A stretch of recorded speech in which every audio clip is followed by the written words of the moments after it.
Roll for Crit here to tell you what games are to be released in the future and maybe coming to your shelf. There are two new entries coming to the Abyss series. First is Leviathan, an expansion for the original Abyss, which sees players vying for control over the great Abyss, the ocean, what have you, trying to get pearls. It's an auction and drafting game. Leviathan adds a new track with Leviathans, giant undersea creatures that players can choose to fight off if they come up and gain points if they kill the most of them. Then there's Conspiracy, a brand new card game that is standalone but set in the same universe. In this one, players are forming reverse pyramids of cards, starting with 5 at the top, then 4, etc., going down to 1. And depending on the colors of the cards and how you arrange them in your pyramid will change how you get your points. Days of Wonder announced a new expansion for Ticket to Ride. This is Ticket to Ride Japan. Similar to its other map expansions, this actually comes with 2 maps, this one coming with Japan in the title, as well as Italy. The Japan map adds the bullet train. This is sort of a communal track that everyone can help build up, so everyone can use it to help reach their destinations for their track tickets. Now, you may decide whether you want to help or not, but whoever helped the most on the bullet train will get rewards, and the least is going to get punished, so you want to make sure you help out somewhat. There's also the Italy map. This adds ferries, and that seems to be very similar to the Rails and Sails standalone expansion. This Japan expansion will be available in America in January, but it's going to get an early release at Essen, aka Spiel.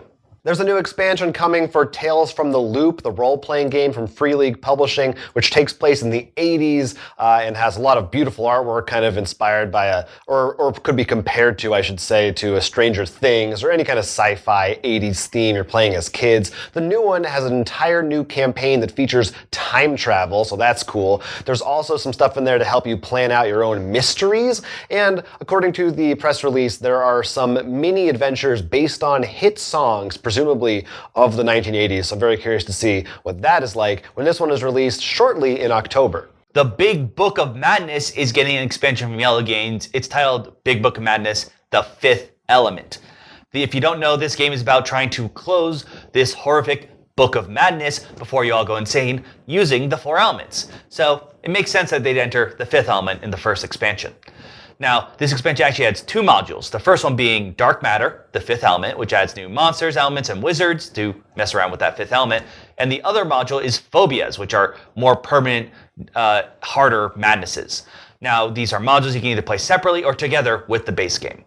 Another standalone game is coming in the Azul series. This one is called Summer Pavilion. Now you've built a couple of palaces. It's time for you to try to build the best summer pavilion that you can in Portugal. Same basic idea as the other games. It's a tile drafting and placement game. This time the shapes are a little bit different. They're in a diamond shape and you are organizing them that way. And the way that the points are going to be giving out has changed slightly. Otherwise, same basic idea as the other Azul games. This one is, as I said, totally standalone, so you don't need the other 2 to play it, and it should be released sometime in this December. Paint the Roses from North Star Games is based in the world of Alice in Wonderland.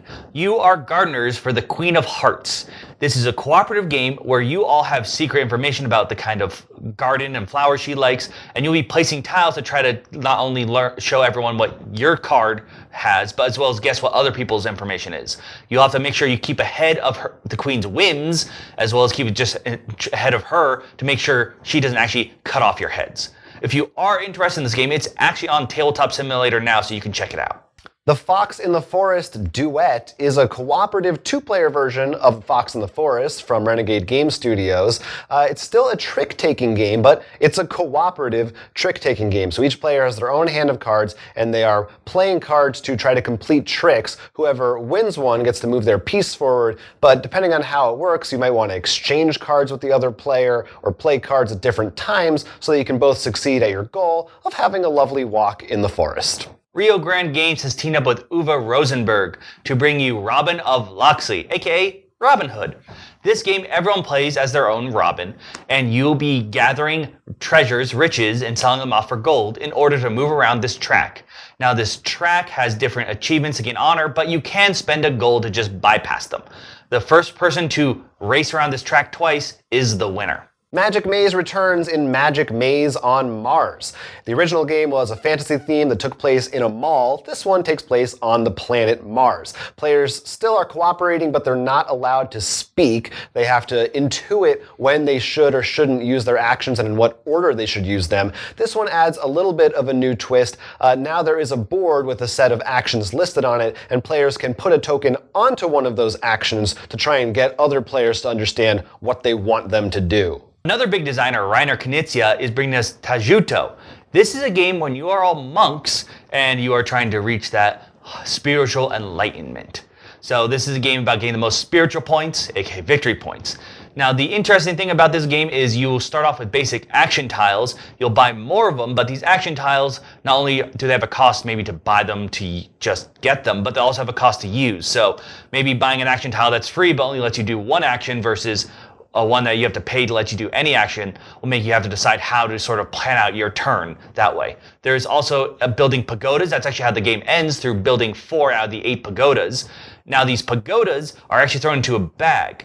So you can feel around for maybe the right size because they come in 7 levels, but you won't know what color. So you have to sort of base on luck with a little bit of dexterity to try to build the pagoda you want to.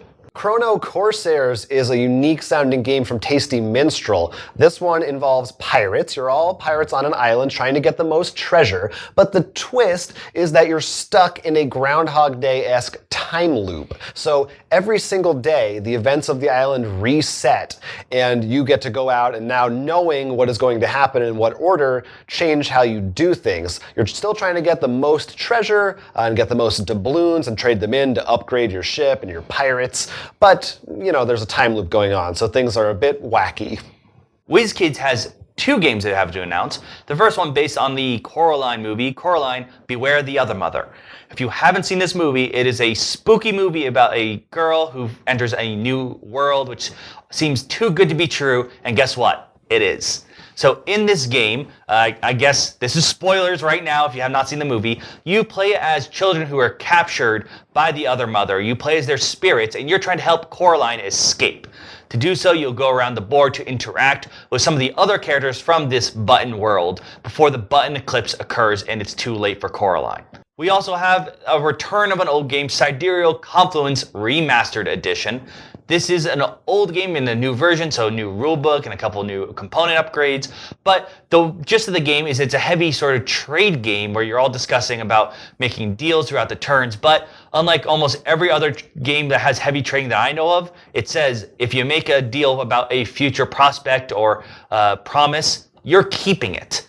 So this is a bit more about making sure you keep your promises, less of a backstabby kind of trade game. And Terra Mystica has another new expansion, Merchants of the Seas. Now players have access to docks, ships, and shipyards. You can move those ships around the board. You can use them to affect different areas and transform different parts of the land. And there's also a new trading mechanic, not with other players, but with certain structures on the board. You can trade things, and each player can only trade with a structure once per game. So you have to decide when you do that and where you do that. A lot of good games, not only continuations of series, but as well as from some big name designers. Abyss is it's one of those games that I think it's on my shelf and we don't play enough, I feel. It sort of got played a lot when it was released, but sort of drifted off. Yeah, it's such a beautiful game. I remember just the pearls. I actually, for a while on my shelf, instead of, most of my games are sideways like books, I had that one up face out, so the full face blocked, because it was just pretty, you could do that. Yeah. The card game for that sounds interesting too, because it sounds so different. So I wonder how, it sounds much lighter, much different. Let's see, what else was interesting from this list? The Uwe Rosenberg game, I think, was a lot. It was really funny because some of the games, like, I can say, I'm like, oh, this, and it's like, I say the description, sounds not that weird, interesting, but once you see the piece and how it works, it's like, I bet once I played, I'd be like, oh, okay, and you're thinking advanced strategies and stuff. Yeah, I think that's how a lot of his games are, that the themes are usually maybe a little dry or unapproachable, but they're really well-designed games, so that usually helps.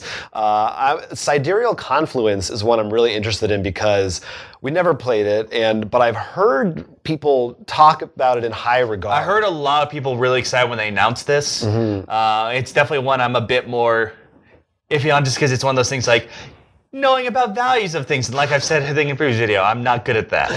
It sounded like it made me think of a game that I really love that is very different, I'm sure, but Cosmic Encounter or even Sheriff of Nottingham, but any of these kinds of games that like are heavily just about the negotiation aspect, I think I prefer that to a game where it's like just on the side, so it can get the full attention and they can, fully support it with a rules system that makes sense. That sounds cool to me. I'm fine with just cutting it out. But I mean, I'm very curious because since so many people were, like I said, excited about that.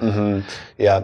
Chrono Corsairs. That just sounds hilarious. Love that theme a lot. Magic Maze on Mars. That's one that I don't know why they decided to do that. I'm not sure what the idea behind that theme is, but love that game. I think, like Cthulhu and zombies, Mars is like the favorite planet of all board games. Yeah, apparently. Couldn't it be like Neptune or Jupiter? I think someone needs to break that market open with something like that, but that's a pretty cool one. And lots of other cool expansions. I mean, Tales from the Loop, that one is another time travel one, 2 time travel games that we talked about, and it just sounds like such a cool thing, and that's an RPG that I would really love for us to we've talked about it for so long to do stream some of it or record some of it to show people, because there's some really cool stuff in that game. I mean, there's so many good ones that it's hard to go through all the ones that we just talked about. You should have seen the list before we had to narrow it down. Yeah, there really are a lot of interesting games. The Terra Mystica expansion, of course, that's another big game that I really like that we probably should go back and play more of. So what do people want? We'd like to hear from you in the comments section. Which of these things are enticing you the most? Is there something that we should have kept on that list? If so, I don't know what it is. I mean, it was tough. We included a lot. So many good ones from, like you said, big designers. Let us know what you're thinking about. Are you an RPG player? Are you looking to expand? Or do you want to try one of the few original ideas that are among this list? Because that's what sells sometimes is the expansions, but that's okay. We're fine with that. It's board games. We're used to it. Let us know. And those were your releases for September, and I'm sure there will be more coming up next month that we'll talk to you about as well. I'm Jonathan. I'm Will. This has been Roll for Crit. Here's an idea. Support our Patreon or like and subscribe to this channel for more. Subscribing gives you a +2 to your charisma stat.